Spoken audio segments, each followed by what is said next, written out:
Antofagasta, Chile. Esther Chic nos saluda desde una Caracas muy lluviosa y mojada. Bien, Wilcam en Barquisimeto, Gladys Meler, Lali Villanova en Caracas.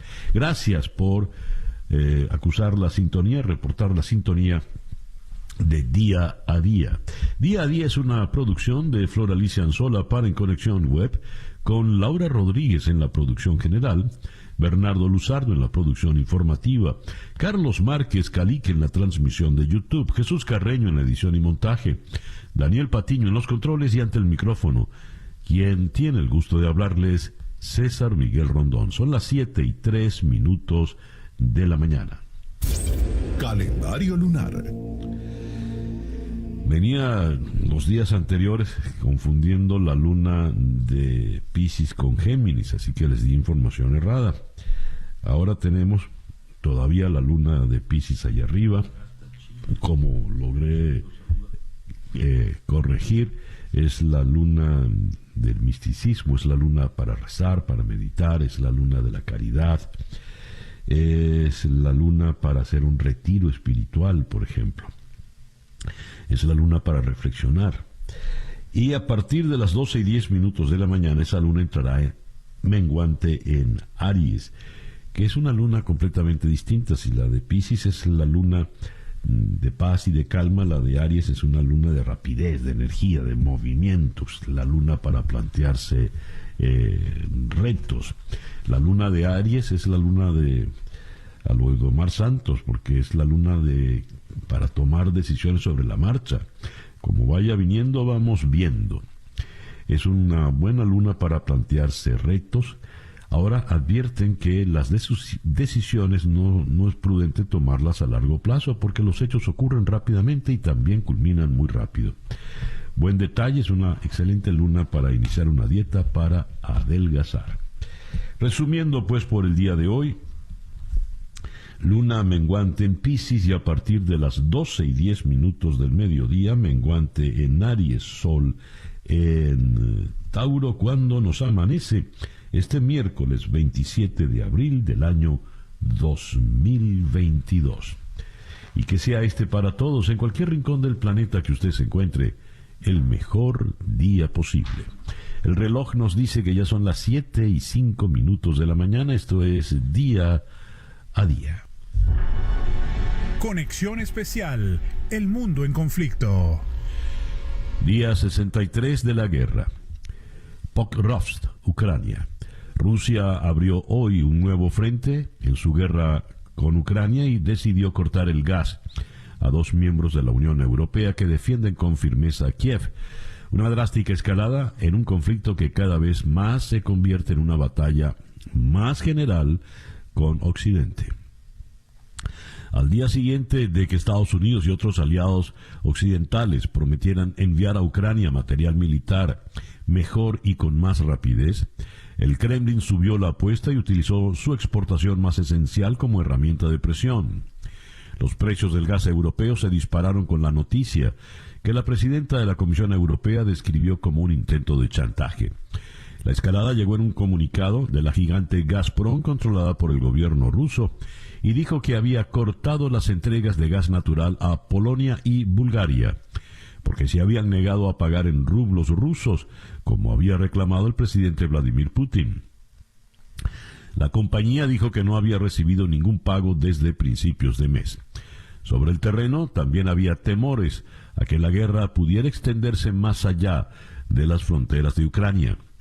Por segundo día, ayer se registraron explosiones en la región separatista de Transnistria, en la vecina Moldavia, que derribaron 2 potentes antenas de radio. Nadie reclamó el ataque, pero Ucrania prácticamente señaló a Rusia.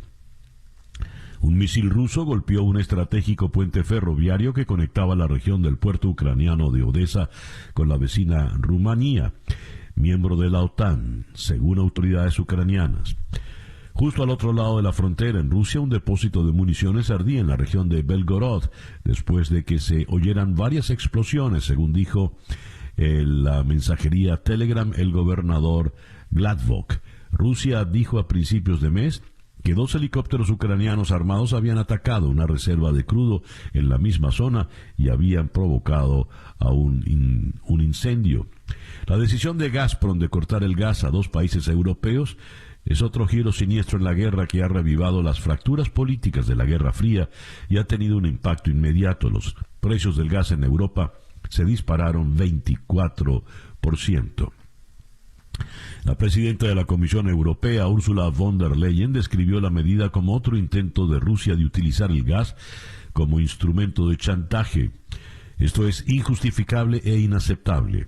El jefe de defensa de los Estados Unidos, Lloyd Austin, instó a los aliados de Ucrania a moverse al ritmo de la guerra y llevar más armas pesadas a Kiev, mientras las fuerzas rusas castigaban el este y el sur de Ucrania. Polonia, una rival histórica de Rusia, ha sido un importante lugar de paso para armas enviadas a Ucrania y esta semana confirmó que enviaría tanques al país. Dijo estar bien preparado para el corte del suministro. Eso lo dijo Polonia. Bulgaria recibe en torno al 90% de su gas de Rusia y las autoridades dijeron que trabajaban para encontrar otras fuentes como Azerbaiyán. El ministro de Energía de Bulgaria, Alexander Nikolov, dijo que el país podría cubrir la demanda de gas de los usuarios durante al menos un mes. En los 2 meses de combate hasta ahora, las armas occidentales han ayudado a Ucrania a frenar la invasión rusa, pero los líderes ucranianos han dicho que necesitan más apoyo y, sobre todo, más rápido. El primer ministro polonés critica a Rusia por tratar de chantajear a su país con la repentina suspensión del suministro de gas. Esto se declara desde Varsovia. Londres. Ucrania sigue controlando la mayoría de su espacio aéreo, luego de que Rusia no ha logrado destruir su fuerza aérea ni suprimir sus defensas aéreas, dicen las autoridades militares británicas. En un reporte de inteligencia publicado hoy, el Ministerio de Defensa de la Gran Bretaña dijo que la actividad de la aviación rusa se centra en respaldar a las fuerzas terrestres en el sur y el este de Ucrania. Según el ministerio, las fuerzas aéreas rusas tienen un acceso muy limitado al norte y al oeste de Ucrania, que se ciñe a ataques a lo largo de largo alcance con misiles y otras armas similares. Además, la mayoría de los ataques aéreos sobre la ciudad sureña de Mariupol se estarían llevando a cabo con bombas no guiadas, que son difíciles de orientar a un objetivo y causan más víctimas civiles, según se agregó. Tenemos que los precios del gas en Europa, ya lo había comentado, se disparan 24% después de la decisión de Gazprom. Recordemos que ayer se reunió Antonio Guterres con Vladimir Putin. La información que nos llega dice: el secretario general de Naciones Unidas, Antonio Guterres, y el presidente ruso, Vladimir Putin, han acordado en principio que Naciones Unidas y el Comité Internacional de la Cruz Roja deberían estar involucrados en la evacuación de civiles de una planta siderúrgica sitiada en la ciudad de Mariupol. El portavoz de la ONU, Stefan Dujarric, dijo que durante la reunión Guterres y Putin discutieron las propuestas para ayuda humanitaria y la evacuación de civiles de las zonas de conflicto, concretamente en relación con Mariupol.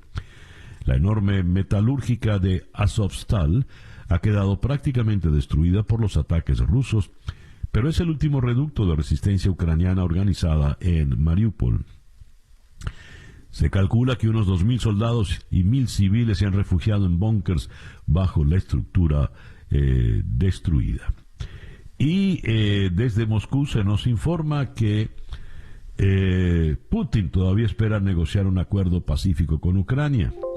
En una reunión en el Kremlin con el secretario general de Naciones Unidas, Putin señaló que los negociadores rusos y ucranianos tuvieron lo que describió como un logro serio en sus conversaciones en Estambul el mes pasado. Sin embargo, afirmó que el lado ucraniano después dio marcha atrás en algunos de los acuerdos tentativos logrados en Estambul.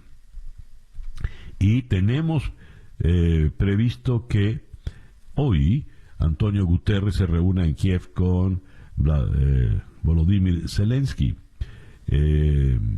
Dice aquí la nota que nos llega de Naciones Unidas Se busca reducir el impacto que tiene la crisis ucraniana en la seguridad alimentaria en otras partes del mundo. Y la Agencia de Naciones Unidas para los Refugiados informa desde Ginebra que se realiza un nuevo pedido de fondos para abordar la crisis causada por la guerra.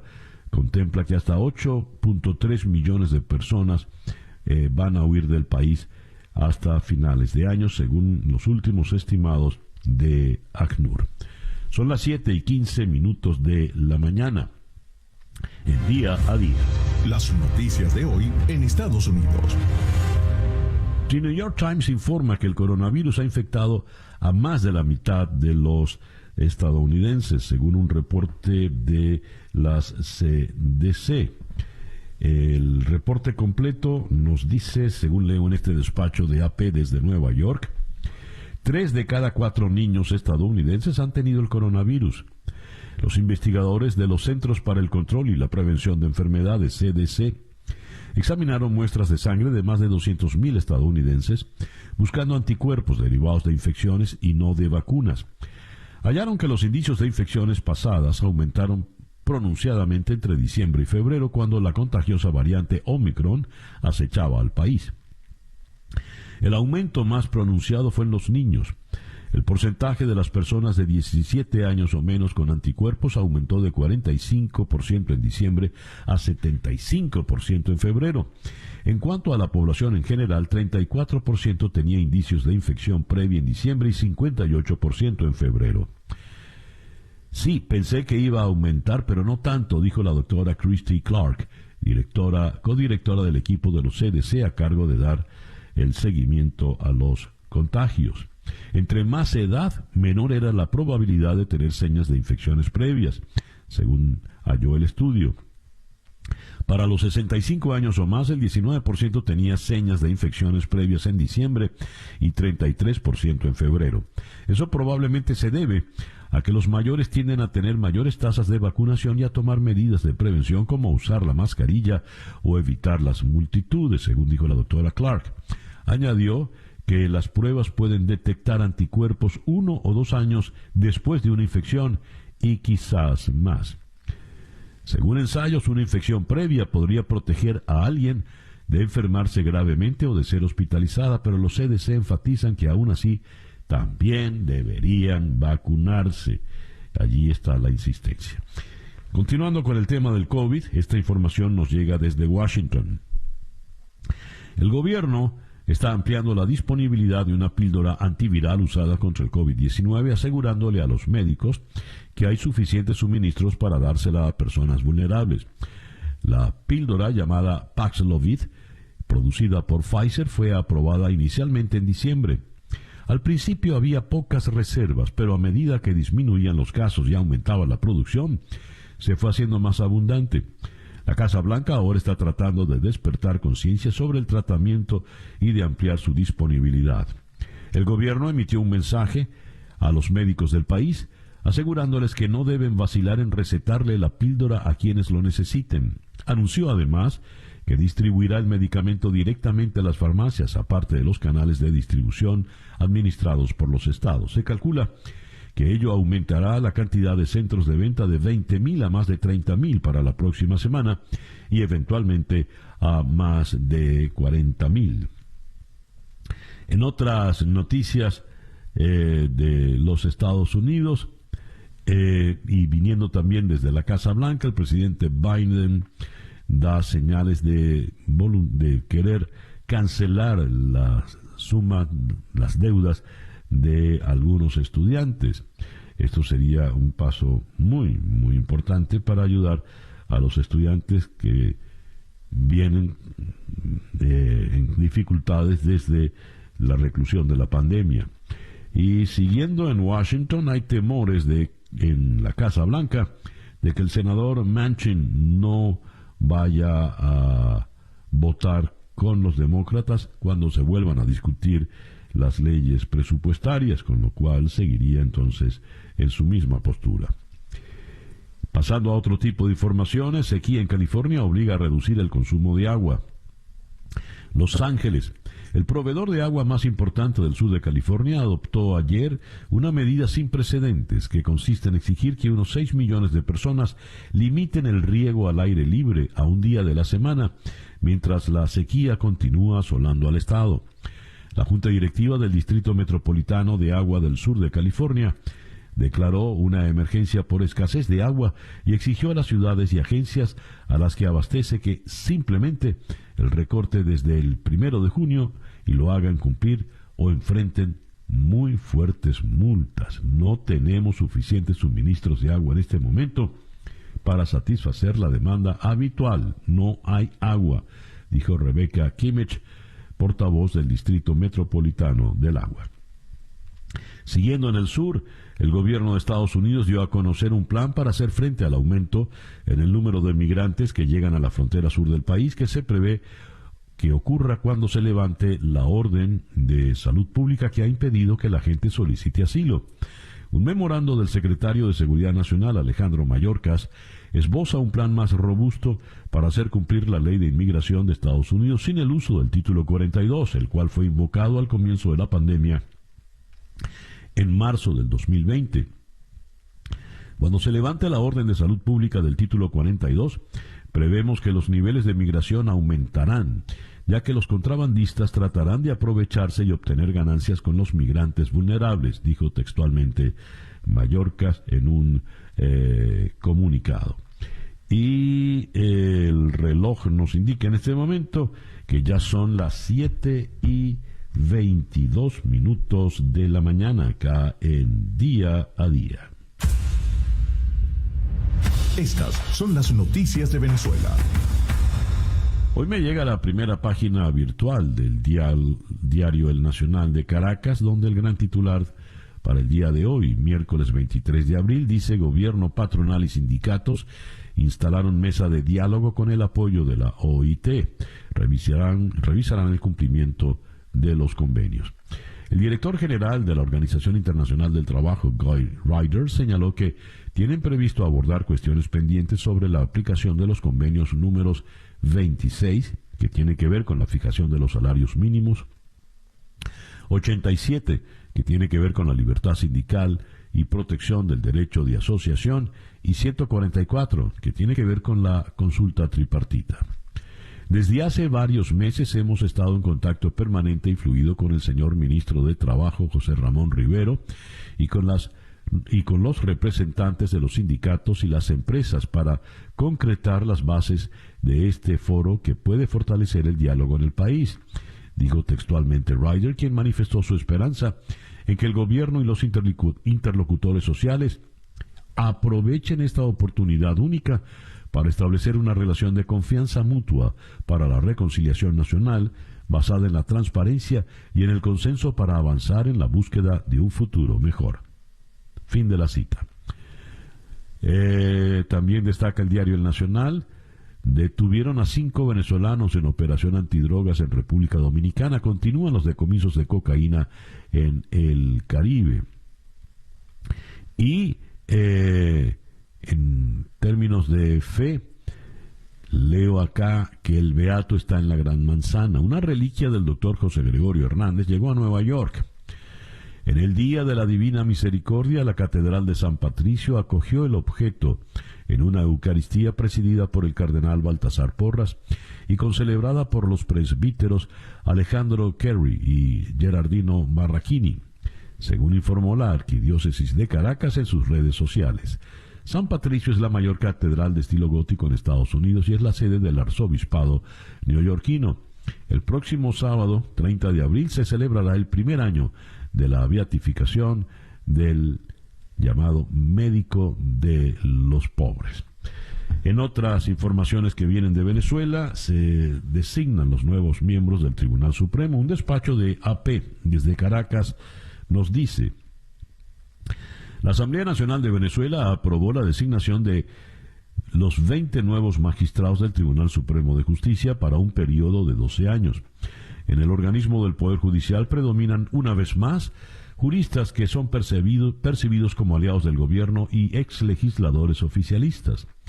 Los adversarios de Nicolás Maduro repetidamente acusan al oficialismo de designar con su abrumador voto a los magistrados entre sus aliados para asegurarse el control del máximo tribunal, que en los últimos 23 años se ha convertido en un actor decisivo en la trama política venezolana, con un cúmulo de sentencias desfavorables a los críticos del gobierno socialista. Entre los destacados que vuelven al tribunal está Gladys Gutiérrez, que fue ya presidenta del Tribunal Supremo, regresa a la Sala Constitucional. También está allí Tania D'Amelio. En la Sala Constitucional repiten Luis Damiani, Calixto Ortega, Lourdes Suárez.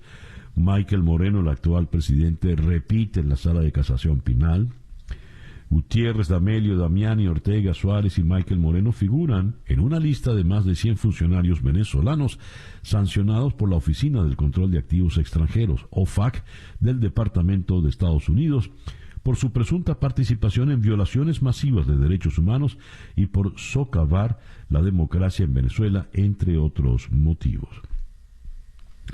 Los dirigentes opositores cuestionan que prácticamente el 60% de los magistrados son de los mismos que ya estaban allí antes. Y esta nota que leo en el Pitazo nos dice que el gobierno interino denunció como ilegítima la imposición de los magistrados en el Tribunal Supremo de Justicia.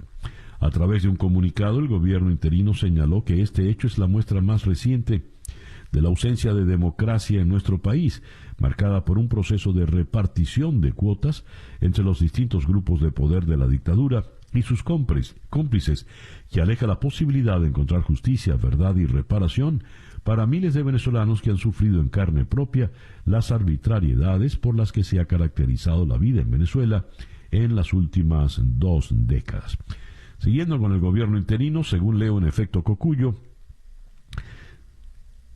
75% de los trabajadores del sector público está en pobreza extrema, reitera la comisión delegada. La visita de una delegación de la Organización Internacional del Trabajo, OIT, a Venezuela, introdujo el debate sobre la violación de los derechos laborales en la Comisión Delegada Legislativa.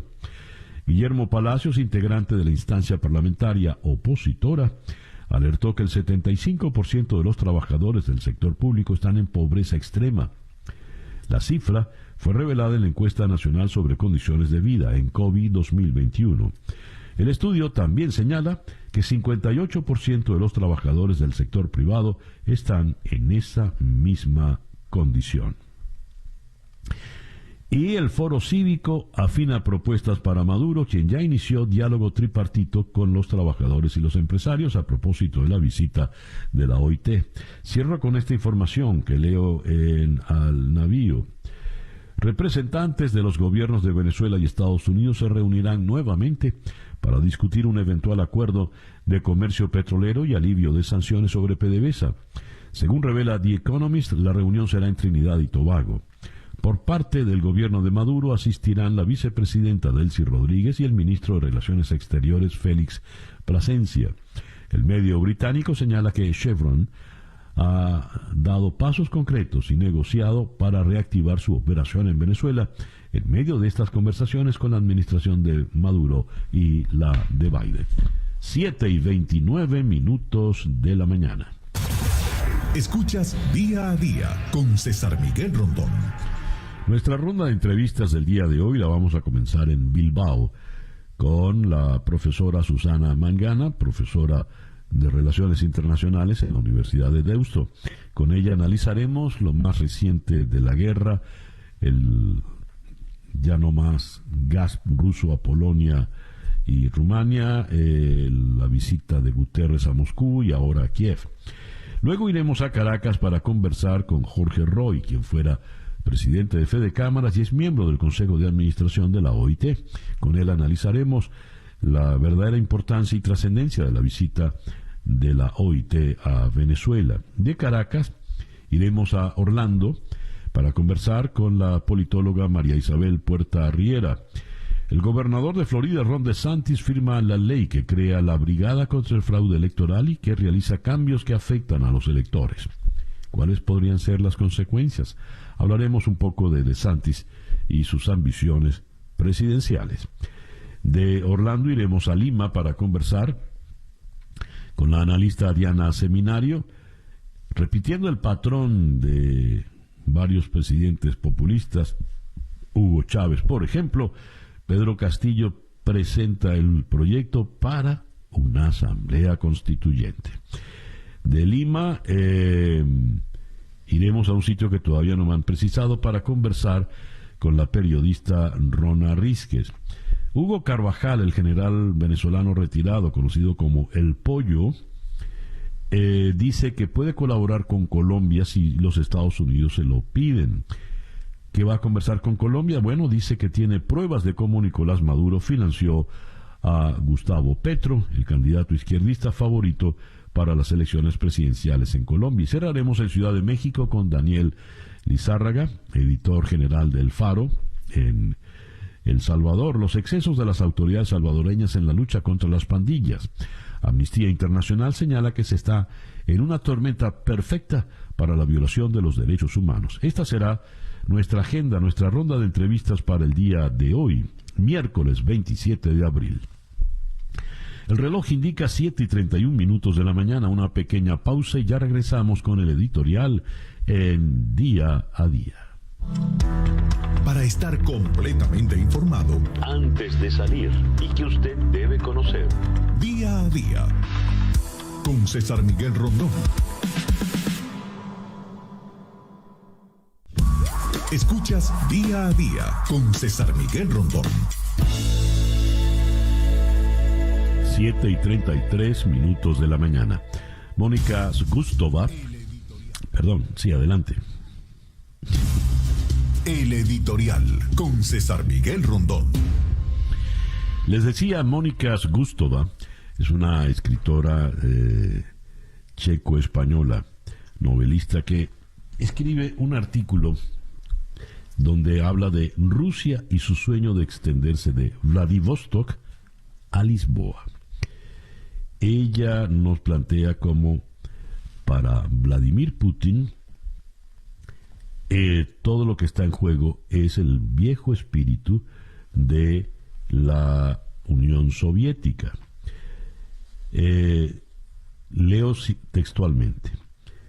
Las palabras clave con las que Putin y su círculo suelen coronar a los que consideran sus enemigos son nazi y neonazi.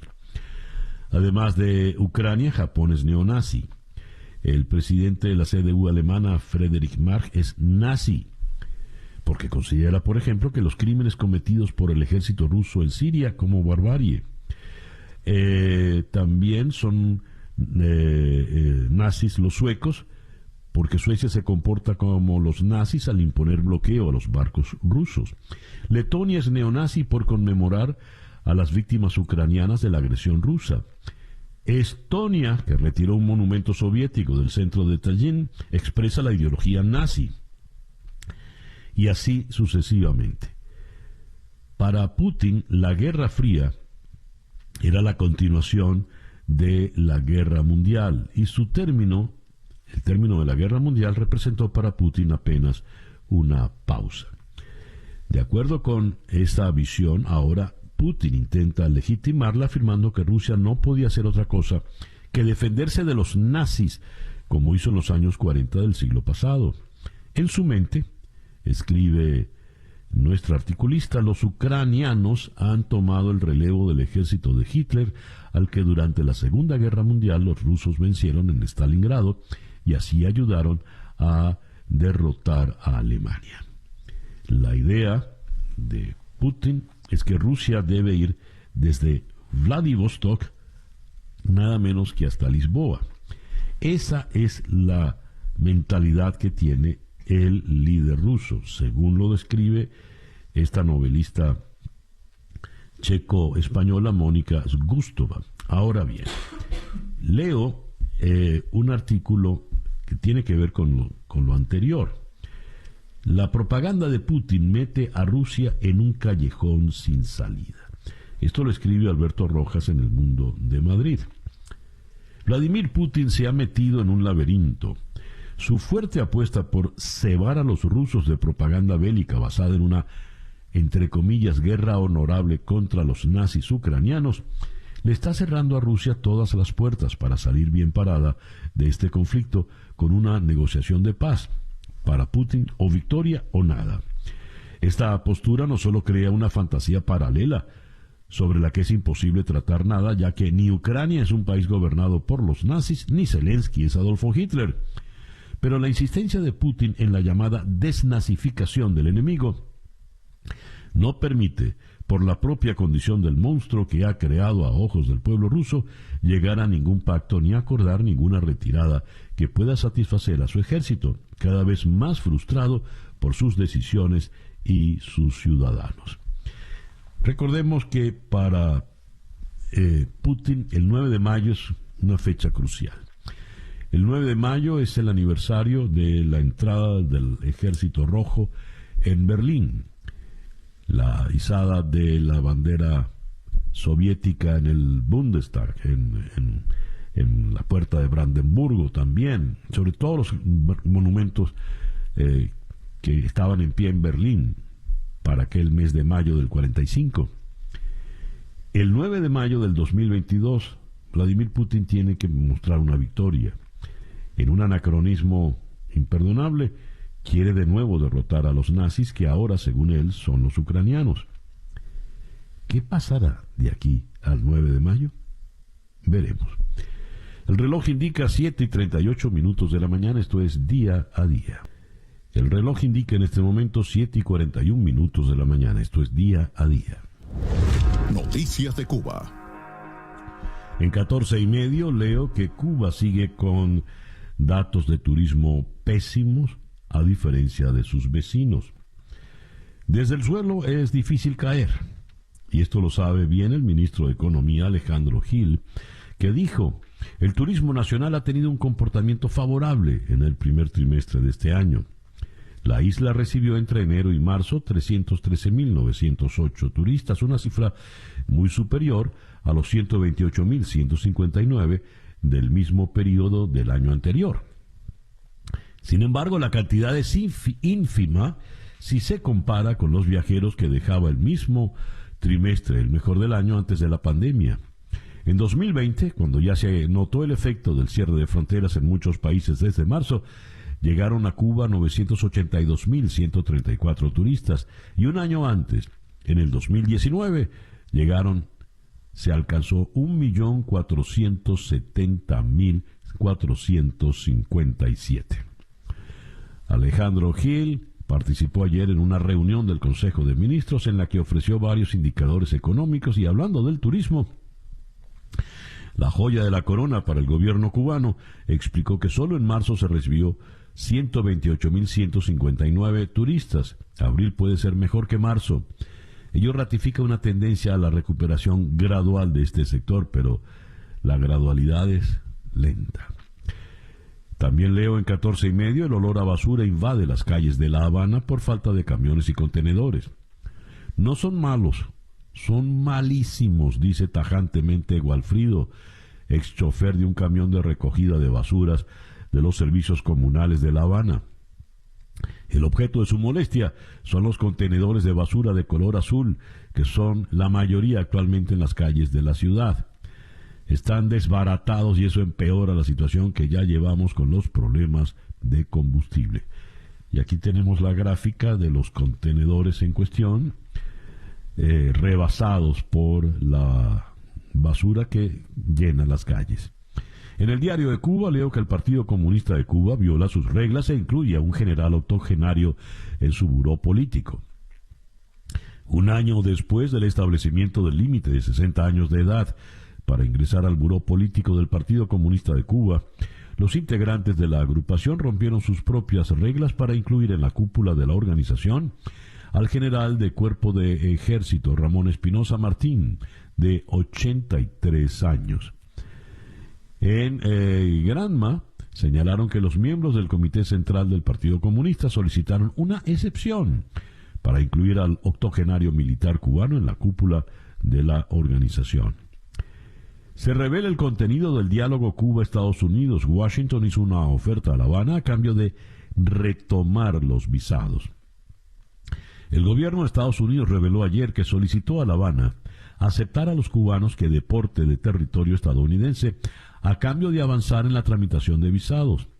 Una funcionaria de alto rango de la administración estadounidense dijo en una llamada con periodistas que las conversaciones migratorias de la semana pasada en Washington entre ambas partes fueron, dijo ella, productivas. Creo que es el comienzo de un buen diálogo. 7:44 de la mañana. Noticias de Latinoamérica. Bogotá.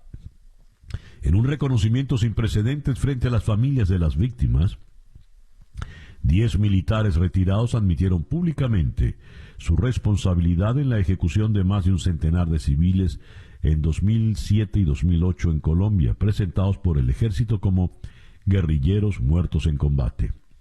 Estas confesiones se produjeron durante una audiencia histórica organizada por la Jurisdicción Especial para la Paz en la misma región de la masacre, en el departamento de Norte de Santander, fronterizo con Venezuela.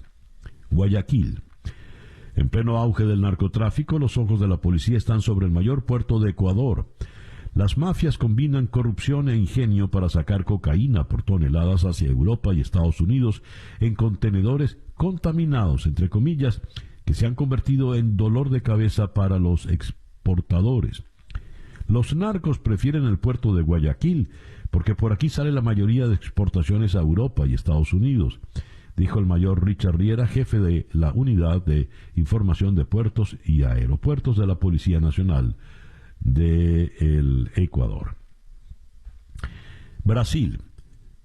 Tribunal Supremo de Brasil pide explicaciones a Bolsonaro por indulto a un aliado político. El perdón concedido a un diputado de ultraderecha fue otorgado 24 horas después de que la misma corte lo condenara a 8 años y 9 meses de prisión. La magistrada Rosa Weber, responsable de analizar la constitucionalidad del indulto, extendió el pedido de justificaciones al mandatario Jair Bolsonaro. El hecho representa un nuevo enfrentamiento entre el jefe del Estado brasileño y el sistema de justicia de su país. La condena se dio a conocer en el contexto de las investigaciones sobre difusión de noticias falsas y amenazas a políticos y jueces en las redes sociales, en las que muchos seguidores del presidente están en la mira. Santiago. Camioneros deponen la mayoría de los bloqueos de las rutas en la noche sin responder al ultimátum de la moneda de aplicar la ley de seguridad. En medio de la jornada en que transportistas demandan seguridad, el conductor de un camión fue baleado por desconocidos en Cabuque. Dirigentes dialogaron con autoridades locales para abandonar sin incidentes los diversos sectores ocupados. Esto en Chile. En Managua, el gobierno dijo que tomará posesión de la sede de la Organización de Estados Americanos 2 días después de que Nicaragua se retirara del grupo y expulsara a los miembros de la OEA en el país. En Ciudad de México, traidores a la patria. Esto piensan los mexicanos de diputados que rechazaron la reforma eléctrica. El partido oficialista Morena anunció que presentará una denuncia en contra de los diputados de oposición que el 17 de abril rechazaron la reforma eléctrica propuesta por el presidente de México. El argumento de dicha demanda es traición a la patria, según dijo el presidente nacional de Morena, Mario Delgado. Y en Washington, el secretario general de la Organización de Estados Americanos, Luis Almagro, y el fiscal de la Corte Penal Internacional, Karim Khan, se reunieron para revisar las iniciativas de cooperación entre ambos organismos y dialogar sobre las investigaciones a violaciones de derechos humanos en Latinoamérica. Y Borrell inicia en Chile una gira de 6 días, el ministro de Exteriores de la Unión Europea. La Procuraduría de Colombia investiga al general Zapateiro por ensarzarse en Twitter con Gustavo Petro. La Procuraduría de Colombia ha abierto una investigación preliminar al comandante del ejército, general Enrique Zapateiro, por ensarzarse en Twitter con el candidato presidencial Gustavo Petro, lo que habría contrariado las normas de la Constitución que prohíben a la institución castrense y sus miembros involucrarse públicamente en política. El reloj indica 7:49 de la mañana.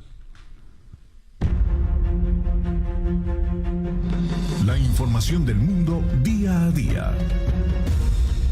Naciones Unidas. La Asamblea General acordó que los 5 miembros del Consejo de Seguridad deban justificar cada vez que quieran ejercer su derecho a veto.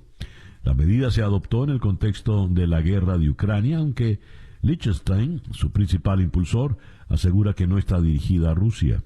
Una medida que Naciones Unidas cataloga como un hito y que tiene el objetivo de reducir el uso del veto en el Consejo de Seguridad, obligando a las potencias a dar explicaciones a las otras naciones cuando quieran utilizar este privilegio.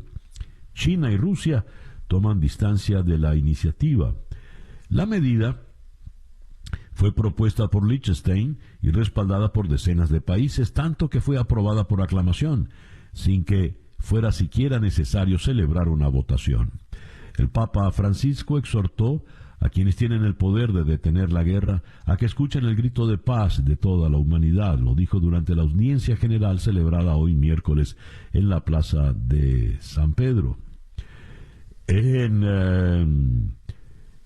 Leo acá, el presidente del gobierno español, Pedro Sánchez, tendrá que responder hoy a las exigencias de ERC para que pide la dimisión de los responsables del espionaje a políticos independentistas y una comisión de investigación bajo amenaza de tensionar la legislatura.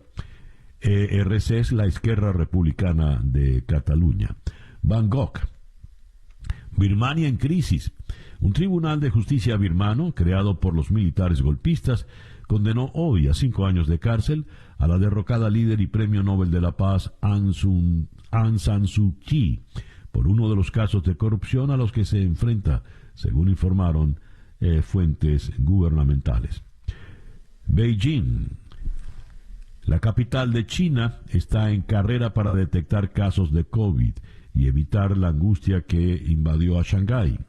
Millones de personas en Beijing se hicieron sus segundas pruebas de COVID-19 de la semana en el día de hoy, mientras la capital intentaba evitar que un brote de decenas se convirtiera en una crisis como la que está soportando la ciudad cerrada de Shanghái. Y siguiendo en China, se reportó aquí el primer caso de gripe aviar H3N8 en humanos. La Comisión Nacional de Sanidad de China anunció que un niño de 4 años se infectó con la cepa H3N8 de la gripe aviar, el primer contagio de este tipo registrado entre humanos a nivel mundial. 7:52 de la mañana acá en Día a Día. Vamos ahora a la ciudad de Bilbao, en el País Vasco, donde en la línea telefónica está Susana Mangana, profesora en la Universidad de Deusto. Susana, muy buenos días, muy buenas tardes por allá. Gracias por atendernos. Por favor, un gusto como siempre, César Miguel, poder hablar contigo y con toda la audiencia de tu programa. El señor Antonio Guterres hace un esfuerzo importante, va a Ankara, se reúne con Erdogan y antes de ir hoy a Kiev para reunirse con Zelensky, ayer se reunió con Vladimir Putin. Pero la información que nos llega, Susana, dice: Putin discrepó radicalmente en su valoración del conflicto con Ucrania con el secretario general de Naciones Unidas, Antonio Guterres, quien no dudó en llamar invasión a la campaña militar de Rusia, a la que llamó a colaborar con la comunidad internacional en la apertura de corredores humanitarios. Por lo visto, el señor Putin, en su obsesión de la desnazificación, deja pocas opciones a la negociación. ¿Qué tanto puede lograr Guterres en esta gira, Susana? Bueno, evidentemente yo creo que esta gira, por lo menos desde Europa, se ve como un poco tardía, como que tendría que haber ocurrido antes. Y yo creo que por ahora no se avisora un final de esta crisis, de este conflicto entre Ucrania y entre Rusia.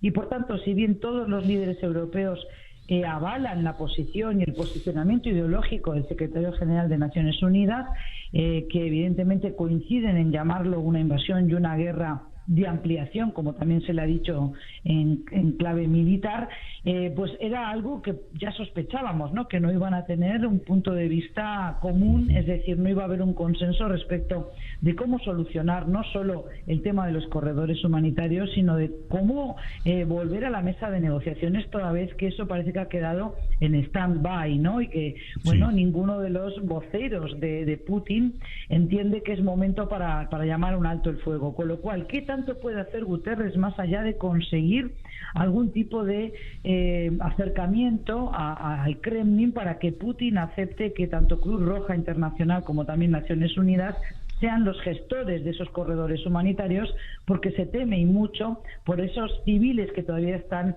aislados en la acería de Mariupol? Entonces, no queremos volver a ver esas imágenes de los cadáveres de Bucha que nos han horrorizado a todos, pero yo sería cautelosa a la hora de creer que por el hecho de que Guterres haya sido recibido por Putin, esto vaya a ser un buen augurio. Para mí, Putin está volviendo a comprar tiempo. Ahí vemos su desafío tanto a Suecia como a Finlandia, como ahora también cortando el chorro, el grifo del gas ruso a Bulgaria y a Polonia.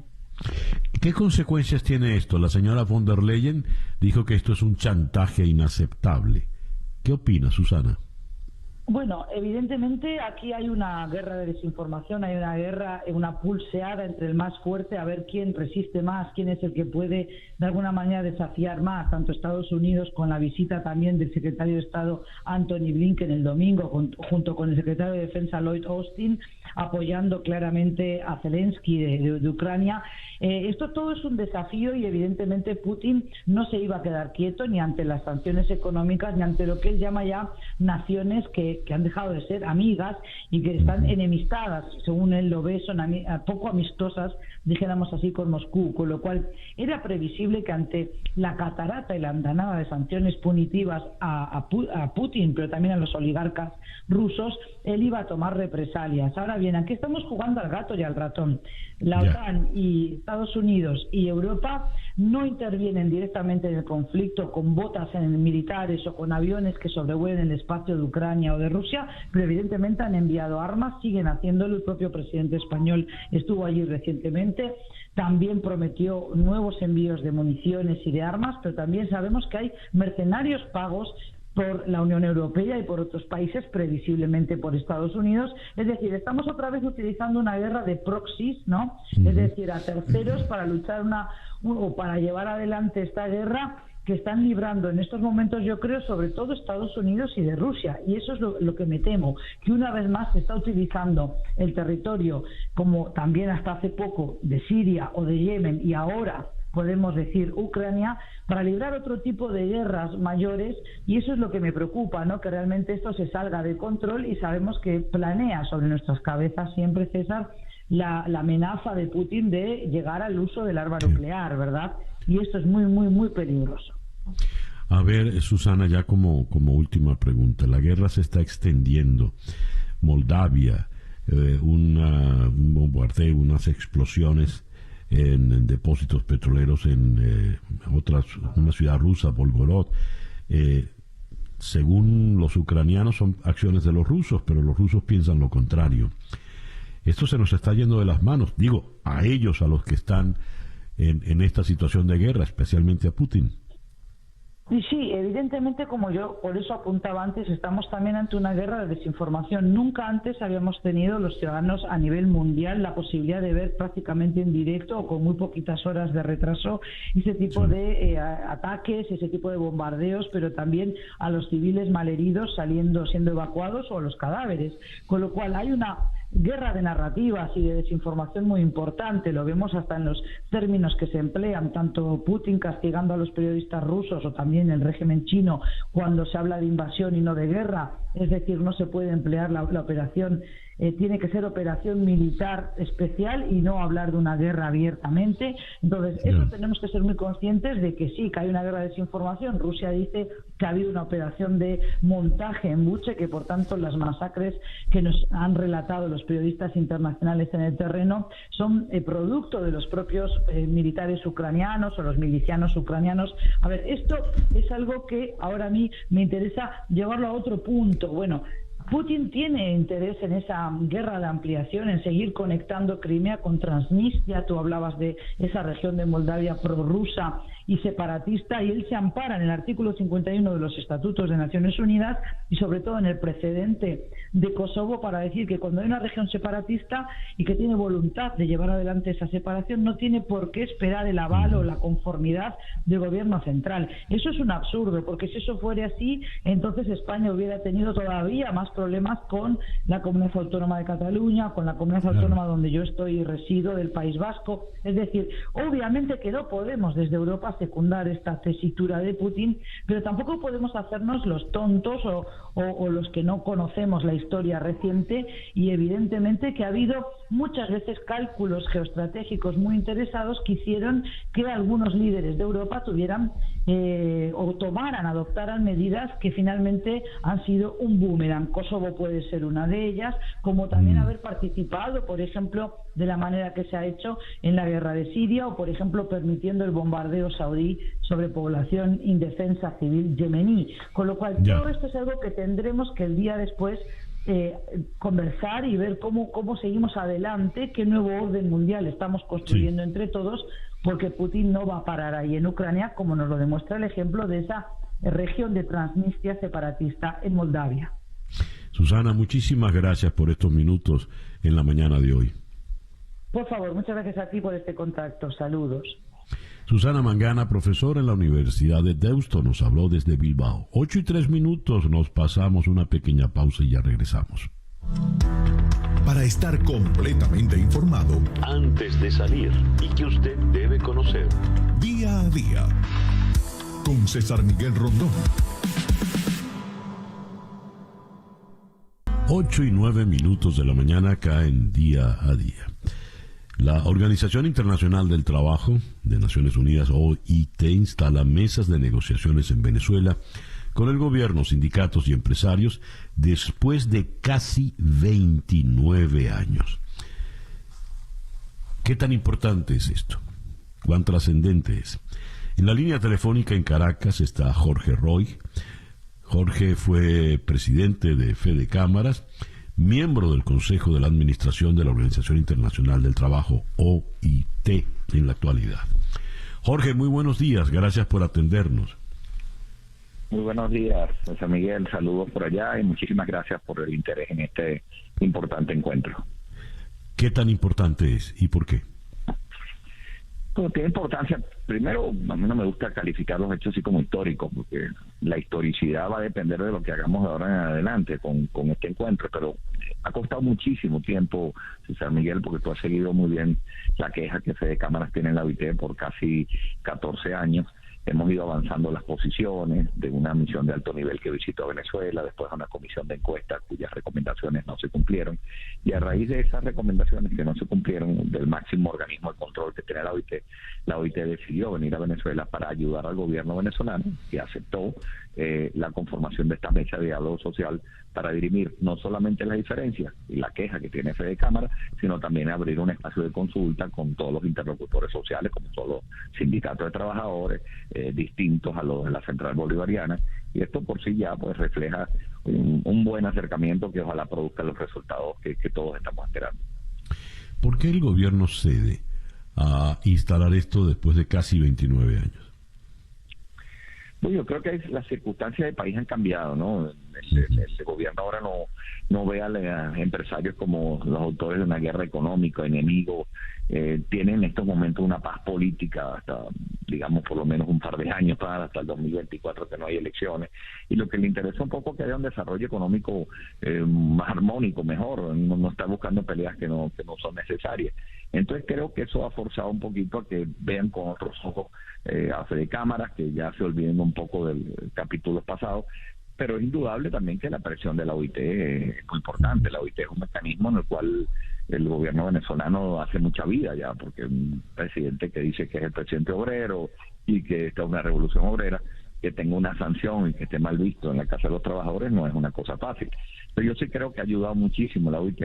Ha habido un cambio importante, lo tengo que reconocer, César Miguel, en el Ministerio del Trabajo, con José Ramón Rivero se puede entender uno, había otro interlocutor muy diferente al que teníamos anteriormente. Entonces creo que hay varios elementos que confluyen y que a Dios gracias se estén dando estos encuentros. En este ambiente de cierta distensión, tal como lo estás describiendo, Jorge, ¿qué logros concretos se pueden esperar al final de estas mesas? Yo creo que cada grupo tiene sus propios intereses, ¿no? Los trabajadores están luchando por sus propias, por su liberación de todavía trabajadores que están presos, sus discusiones de contrato colectivo. El caso de Fede Cámara es muy específico porque nosotros al final lo que queremos es resolver la queja que tenemos interpuesta en el OIT. Y esa queja tiene que ver con 3 aspectos fundamentales. Uno, la discusión de los salarios mínimos, que no se haga, bueno, que todos los primeros de mayo nos madruguen con un aumento salarial, o que cuando hay un acto político grande aumenta un aumento salarial. Eso no puede ser así, eso tiene que ser discutido con los trabajadores y los empleadores, y esa es la primera queja que ya estamos resolviendo y que hay muy buena voluntad para que eso suceda. La segunda queja es que me dejes de perseguir empresarios y expropiaciones de tierras, y que cuando uno habla como presidente de una institución gremial se te ponen todas las luces encima y te instigan. Eso no puede existir para la OIT.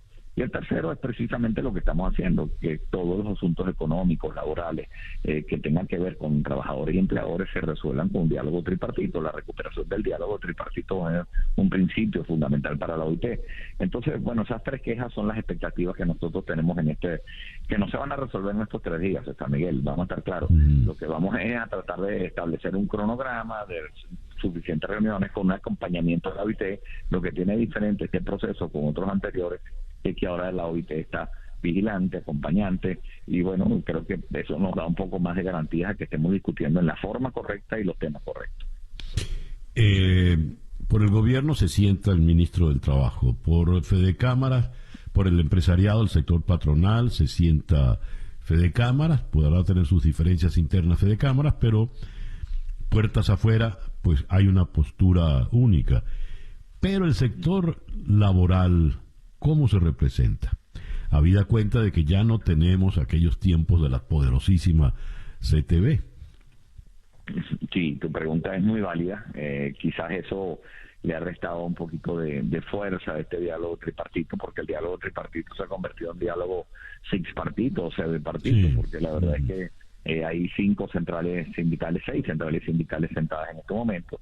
La CTV es una de ellas, pero está CODESA, está UNET, está la CGT, está la Central Bolivariana de Trabajadores, que entre ellos realmente pues tienen sus diferencias que no han terminado de procesar en detrimento de la vida de los trabajadores. Ojalá que tuviéramos una central fuerte en este país, que se produjeran elecciones, pero mientras tanto eso ocurre, pues se están entrevistando con todas las centrales y cada central está, bueno, posicionando sus posiciones, pero como tú señalas, es un punto débil de esta cadena de diálogo que ojalá tuviera que ser un representante de los trabajadores, un representante de los empleadores y los representantes del gobierno. Jorge, te agradezco mucho estos minutos en el programa de hoy. No, a ti, muchísimas gracias y saludos por allá. Un abrazo, San Miguel. Jorge Roy, actualmente miembro del Consejo de Administración de la OIT, nos habló desde Caracas, 8:15 de la mañana. Día a día. Ron DeSantis hace esfuerzos para perfilarse como un contendiente de reales posibilidades para optar por la candidatura republicana para las próximas elecciones presidenciales.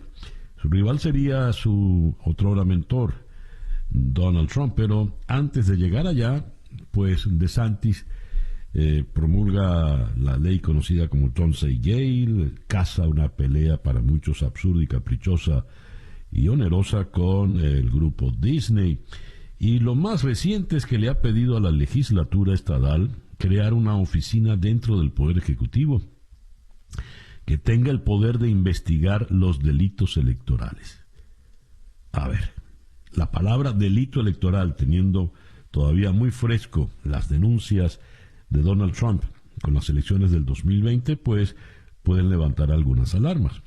Vamos hasta la ciudad de Orlando. Allí está en la línea telefónica María Isabel Puerta-Riera, profesora visitante de Ciencias Políticas en Valencia College.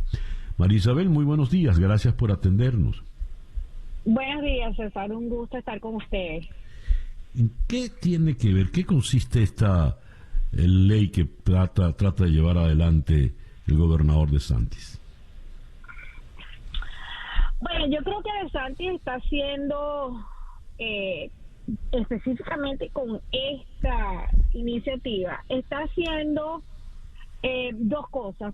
Por un lado, está tratando de corregir de alguna manera el daño que le hizo el Partido Republicano, y sobre todo en Florida, con esa insistencia en que aquí hubo fraude y que las elecciones del 2020 fueron fraudulentas. Es decir, eso ha sido un mensaje consistente por parte no solamente de Trump, sino del Partido Republicano. Entonces él está tratando como de recomponer ese mensaje, porque aquí en Florida eso es grave. Eso puede incidir no solamente en las elecciones de este año, sino en 2024. Entonces él está tratando de corregir eso, enviando un mensaje de confianza, de que va a haber un ente que se va a encargar de fiscalizar, porque también hay que tomar en cuenta que se está creando es decir, se está atacando no solamente al ejercicio del voto, sino a quienes supervisan las elecciones. Porque aquí estamos hablando que no se hace una elección cuando es la presidencial, se hacen 50 elecciones. Entonces en cada distrito, en cada condado hay una estructura que se encarga de la vigilancia y del conteo de los votos. Entonces se está sembrando dudas con respecto, y eso afecta muchísimo la confianza del elector en ese proceso, no solo del voto, sino de todo el conteo. Aquí se vota antes de la elección, se vota por correo. Entonces es decir, esa es mi lectura, se está tratando de quizás de enderezar un poco eso. Pero por otra parte también se va a utilizar esta policía, y eso es lo que los sectores activistas del voto aquí alegan. Se está atacando básicamente el derecho de la gente a votar con tranquilidad, con confianza, porque esto se va a utilizar para amedrentar. Esto se va a utilizar para crear, y sobre todo en sectores que no son tradicionalmente los que más salen a votar, y en elecciones de medio término. En elecciones de medio término, quien sale a votar son generalmente personas mayores, y en este caso en Florida nosotros tenemos una población muy mayor de retirados, de pensionados, jubilados, y justo ahorita lo que estamos viendo es que los jóvenes no quieren ir a votar. Entonces esto lo que hace es mandar un mensaje de reforzamiento de que no vale la pena que ellos vayan a votar, porque esto es básicamente un motivo más para que ellos, los jóvenes, piensen que su voto no vale, o que hay demasiados obstáculos, sobre todo para las minorías, para ir a votar. Entonces no vale la pena. A mí me parece que DeSantis con esto está tratando como de jugar con esos dos temas, ¿no? Todo esto, como lo comenté en la introducción a esta conversación, María Isabel, allá en el camino para que Ron DeSantis se perfile como el republicano duro, el único que puede hacerle sombra a un eventual Donald Trump en la aspiración presidencial. ¿Cuáles son las verdaderas posibilidades de Ron DeSantis desde esa perspectiva? Fíjate que tú lo decías, ¿no?, al principio, y te digo, DeSantis está abriendo demasiados frentes, César. Por una parte, el haber casado esa pelea, como dijiste, con Disney, eso a nosotros, los contribuyentes de aquí, sobre todo de Central Florida, que es donde yo vivo, eso nos está afectando muchísimo, César. Porque para Disney va a ser maravilloso que ya ellos no tengan que hacerle frente a todos los gastos, pero para nosotros los que vivimos en Orange y en Osceola, eso nos va a reportar un incremento en nuestros impuestos de propiedad, más otros que todavía no sabemos. Entonces él está abriendo demasiados frentes con no solamente desde el punto de vista político, sino desde el punto de vista económico para nosotros, y nos va a afectar a todos. Él está utilizando el estado de la Florida para posicionarse en una plataforma nacional, pero a un costo que para los que estamos aquí es muy elevado. Yo estoy segura que él se va a lanzar independientemente de que Trump lo haga, porque a mí me parece que él cree que lo puede vencer. El asunto está en que es muy probable que él gane la nominación republicana. Ahora, yo no sé qué cálculos está haciendo el Partido Republicano, porque si uno ve vamos a irnos a lo más práctico, que es el registro electoral, el Partido Republicano ha bajado, al igual que el Partido Demócrata, porque ahorita la mayoría son independientes, y eso tiene que llamar a la reflexión a ambos partidos. Ya. María Isabel, muchísimas gracias por estos minutos en el programa de hoy. Gracias a ustedes, César, un gusto como siempre. María Isabel Puerta Arriera, politóloga desde Orlando, profesora de Ciencias Políticas en Valencia College. 8:22 de la mañana en Día a Día. Son las 8:24 de la mañana.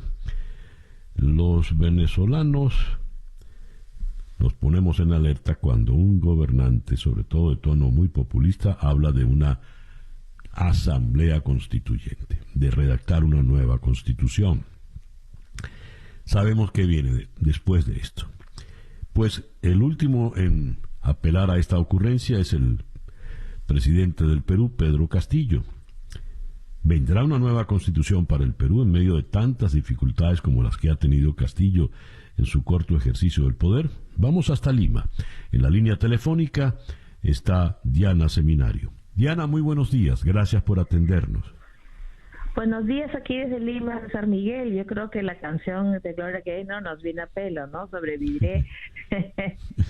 Bueno, sí, mija, estamos en manos en estos momentos del Parlamento, ¿no? Efectivamente, Pedro Castillo ha dicho que enviará al Congreso un proyecto de ley de reforma constitucional para poder convocar el día 2 de octubre un referéndum en el que se diga pues que si el pueblo está a favor o no de convocar una constituyente.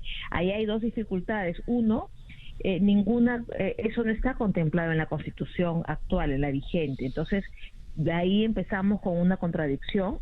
Y lo segundo es que hoy día, el Día del Comercio ha publicado una encuesta en que el pueblo, el que tanto hace mención Castillo, para el pueblo no es una prioridad la convocatoria a una asamblea constituyente, aparece en el último lugar de prioridades con apenas un 7%. Lo que quiere la población, y así lo dice la encuesta de hoy, es seguridad, empleo, que se baje la inflación, que se combata la pobreza y la corrupción. Entonces, la agenda del pueblo es otra, César Miguel, no es la constituyente. Diana, ¿y no será que Castillo propone la constituyente porque no tiene solución ni respuesta para los otros problemas que son los que realmente afectan y le interesan al pueblo? Así es, como lo decía, en un corto periodo, Castillo tiene un récord de denuncias por corrupción, es decir, la gente han subido todos los precios, bueno, tiene toda una gama de defectos y posibles delitos que exhibir, y entonces no tiene mejor idea que sacar de la manga una constituyente. Pero hay que también tener memoria, recordar que en la campaña electoral esto se sabía, pese a que él lo negó en reiteradas oportunidades y hasta firmó un juramento de que no lo haría, y lo está haciendo. Entonces, quienes combatíamos y nos oponíamos a la candidatura de Castillo porque veíamos este escenario, el tiempo nos termina dando la razón. Así que no hay que, desgraciadamente, esto no es sorpresa. Él venía con esta agenda populista, chavista, y como tú y yo sabemos, César Miguel, y seguro también tus oyentes, cuando un gobernante saca la agenda de la Asamblea Constituyente es porque quiere dos cosas: quiere el poder absoluto y quiere el poder indefinido, y eso es lo que hemos visto en nuestros países, Venezuela, Nicaragua, Bolivia. Entonces estamos alertas y estamos ahora esperando que el Congreso, porque este proyecto que ha enviado Castillo pasa primero por el Congreso, por la Comisión de Constitución, está pues en manos del Congreso rechazar esta aventura populista. Pero también tenemos que ser conscientes que Perú Libre, el partido de Castillo y quienes lo apoyan, no se van a quedar contentos con una negativa del Congreso. Ya están hablando incluso de un plan B para salirse con la suya. ¿Cuál sería ese plan B? Diana. Mira, ese plan B yo no descarto que sea el cierre del Parlamento ilegal, por supuesto, ¿no? Entonces vamos a esperar. Ahora, César Miguel, los mandatarios que en su momento han hecho esas convocatorias han tenido un gran apoyo popular, ¿no? Lo tuvo Hugo Chávez, lo tuvo Evo Morales. Caso contrario con Castillo. Castillo no tiene ese apoyo popular. Las cifras de su popularidad están por los suelos. Los escándalos de corrupción lo tienen muy mellado. Entonces, el escenario de un Castillo queriendo cerrar el Congreso o de un Castillo convocando a una asamblea constituyente es un escenario difícil para él también, porque es un gobernante debilitado, no solamente por los escándalos de corrupción, sino también porque no ha sabido, pues, estar a la altura del cargo, ¿no? Ya veo. Diana, muchísimas gracias, pues, por estos minutos en la mañana de hoy. Gracias a ustedes, César Miguel. Un abrazo grande aquí desde Lima, Perú. Diana Seminario, destacada periodista y analista política desde Lima. 8:30 de la mañana, una pequeña pausa y ya regresamos en Día a Día. Para estar completamente informado antes de salir y que usted debe conocer. Día a Día con César Miguel Rondón. 8:36 de la mañana. Esta tarde a las 7 horas del este, en conexión por TVV Network, conversaremos con Oliana Halushka en Varsovia para ponernos al tanto de lo más reciente en la guerra de Ucrania. En Washington conversaremos con el periodista Rafael Matus Ruiz sobre todas las implicaciones que ha tenido en el mundo político y comunicacional en la capital de Estados Unidos la compra de Twitter por Elon Musk. Luego iremos a Santiago de Chile para conversar con el periodista Jorge Gómez Arismendi sobre la caída en barrena de la popularidad del presidente Boric. En menos de 2 meses cayó del 50 al 36%. Y cerraremos aquí en Miami con Mauricio Arcas, Mauri Mix. ¿Recuerdan el percusionista original de Los Amigos Invisibles? Pues bien, él va a abrir en Miami el Maní Es Así, el Maní Salsa Bar. Eso será esta tarde a las 7 horas del este en conexión por TVV Network. Canal 427 en DirecTV Now, 654 en Comcast, 934 en Charter Spectrum, 411 en Bluestream y 250 en Atlantic Broadband. Son las 8:37 de la mañana. Día a Día.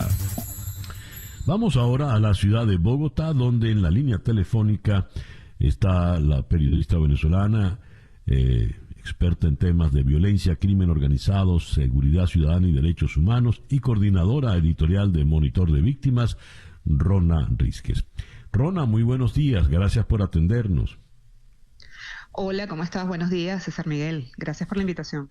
El señor Hugo Carvajal, general retirado del ejército venezolano, alias El Pollo, no deja de ser noticia cada cierto tiempo. Ahora lo es porque dice tener pruebas del financiamiento de Nicolás Maduro a Gustavo Petro, que según las encuestas podría ser, o es el que tiene más probabilidades de ser el próximo presidente de Colombia. ¿Qué nos puedes comentar al respecto, Rona? Bueno, es muy particular porque, como tú dices, no deja de ser noticia El Pollo Carvajal. Sin embargo, cuando revisas, encuentras con que, o sea, ya llega un punto en que el tema del Pollo Carvajal se vuelve como el cuento del lobo, ¿no? Ahí viene el lobo, las amenazas, pero en realidad no hemos visto todavía nada contundente y fuerte de lo que pueda tener el Pollo Carvajal.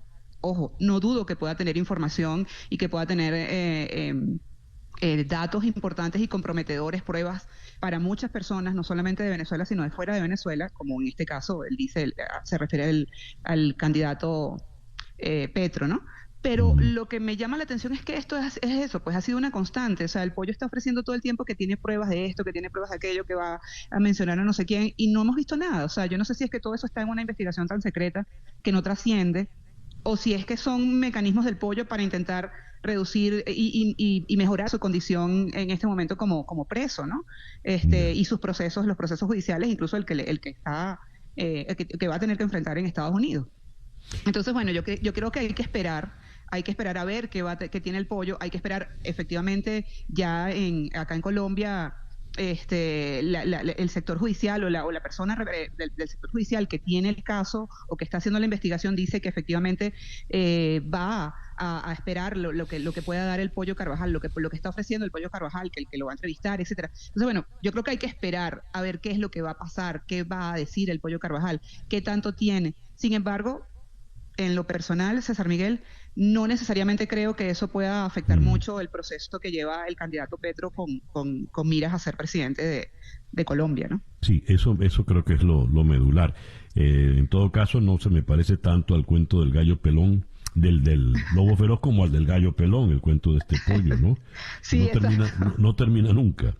Ahora, no termina nunca, pero ojo, sí. Es posible, César, que sí tenga no solo de esto, sino de mucha gente, y que a lo mejor él es una persona, bueno, precisamente fue jefe de contrainteligencia, de inteligencia militar, porque es una persona habilidosa, o sea, entonces a lo mejor él también está todavía armando su juego, ¿no? Su estrategia. Hay que verlo también un poco desde esa perspectiva. Ahora, Rona, pongamos que en efecto logra el pollo Carvajal demostrar que la candidatura de Petro es financiada, armada desde hace mucho tiempo por el chavismo, tanto con Hugo Chávez como con Nicolás Maduro.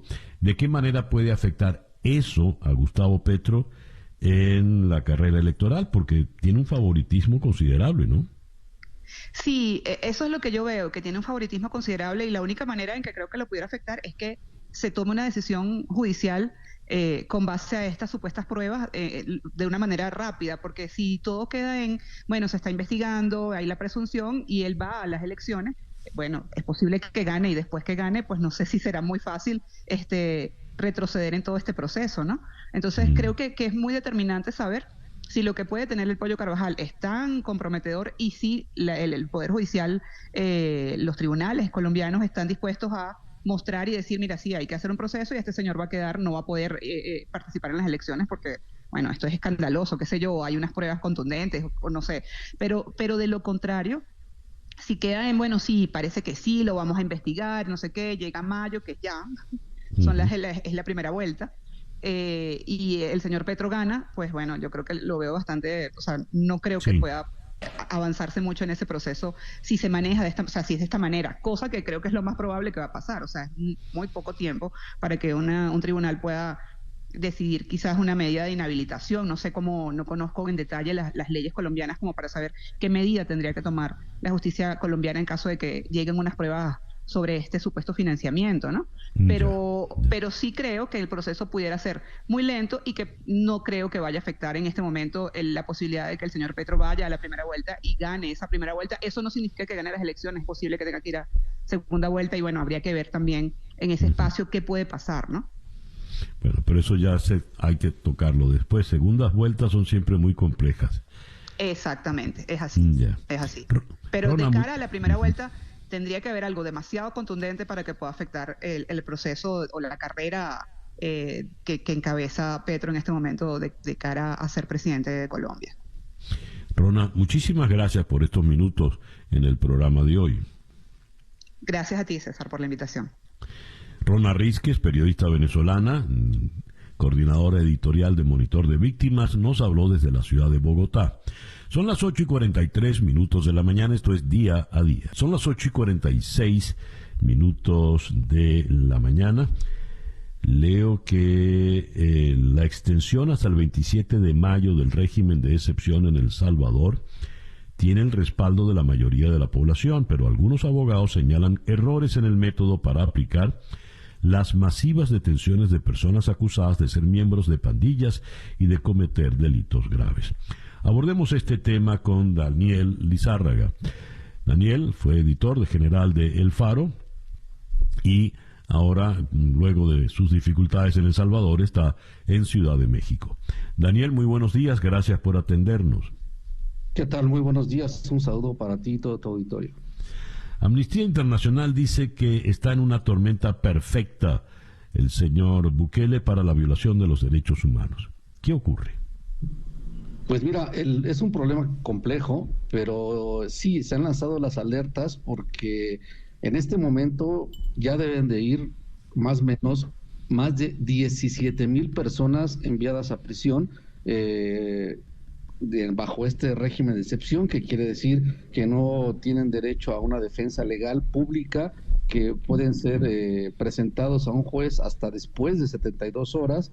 Y bueno, la otra situación es que no hay libre asociación en el país y cualquier comunicación de cualquier ciudadano puede ser intervenida. Esa es la situación a grandes pinceladas. Evidentemente, en esta masiva detención de estas organizaciones delincuenciales, porque hay que llamarlas así, pues se han colado, o ha habido casos que poco a poco empiezan a brotar. Por ahí hubo trabajadores de una cafetería, personas que viven en los barrios peligrosos, pero que no son pandilleros, que evidentemente están ahí pues porque no tienen otra alternativa, y así ha costado muchísimo trabajo que el presidente Bukele y la Asamblea reconozcan estos casos. El presidente ha dicho que se trata, cito comillas, de errores, pero bueno, estos errores, el problema es que no hay un protocolo a través del cual se diga cómo actúan la policía y el ejército cuando encuentran un caso sospechoso de no ser pandillero, y qué sigue después, la reparación del daño, la reparación a la víctima, la reparación de la familia. Hay algún caso por ahí ya, o dos, si no me equivoco, de personas que han muerto en las prisiones por los golpes y no eran pandilleros, los golpes de la policía y del ejército. Esto evidentemente es lo que han encendido las alarmas de la comunidad internacional. Daniel, estos pueden ser casos muy puntuales o excepciones, como le dice Bukele, y en todo caso habría que observarlos con pinzas, buscar lupas. Para el grueso de la población salvadoreña, el proceder de manera fuerte contra las llamadas pandillas, pues puede ser un alivio, porque todos son víctimas de la violencia. Entendemos que estamos hablando de un presidente populista, un presidente bastante demagogo, y esto puede ser no solo beneficioso para él, extender el estado de excepción hasta el 27 de mayo, beneficioso para él precisamente por populista y por demagogo, es decir, tomar el estado de excepción para pasar a otras actividades de represión política. ¿Cuán posible es eso?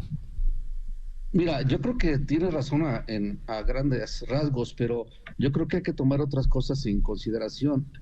La primera de ellas es que, de acuerdo con el propio presidente Bukele, hay más de 70,000 pandilleros en la calle, según el censo que ellos tienen. No sabemos exactamente cómo hicieron esos datos, pero bueno, ya los hicieron públicos. Eso indicaría que estamos entre alrededor del 24-26% de los pandilleros o de los presuntos pandilleros detenidos, tanto hombres como algunas mujeres. Eso indicaría que estaríamos ante el 70 y tantos % que faltarían. Si hacemos un poco de lógica al nivel de detenciones que llevan hasta ahora, no se van a necesitar 2, sino se van a necesitar 4 o 5 meses de régimen de excepción para poner a más de esos 70,000 pandilleros en la calle. No va a haber cárceles que alcancen. Me parece que eso hay que también tenerlo en cuenta, y sobre todo, si me permites, creo que se puede presentar un problema de distinta manera. Voy a lo siguiente: esto puede ser como nos sucede en México, nos ha sucedido con el narcotráfico. La guerra que desató el presidente Calderón no acabó con el narcotráfico. ¿Por qué? Porque desgraciadamente es un fenómeno social que tiene caldo de cultivo en las condiciones socioeconómicas del país. Y entonces, en ese sentido, van surgiendo nuevas generaciones que van supliendo a los capos o que van supliendo a los operadores. Mientras en El Salvador, como en muchas partes de Latinoamérica, no se solucione de fondo los problemas de pobreza, de desempleo, de migración, seguramente el caldo de cultivo va a seguir brotando gente que desgraciadamente encuentre una forma, cito comillas, de vivir de subsistencia en el papel delincuencial. Es un asunto muy complejo. Ya lo veo. Daniel, muchísimas gracias por estos minutos en la mañana de hoy. Hasta luego. Daniel Lizárraga, editor general de El Faro desde Ciudad de México. 8:52 de la mañana. Esto es Día a Día. Día a Día es una producción de Floralicia Anzola para En Conexión Web, con Laura Rodríguez en la producción general, Bernardo Luzardo en la producción informativa, Carlos Márquez Calique en la transmisión de YouTube.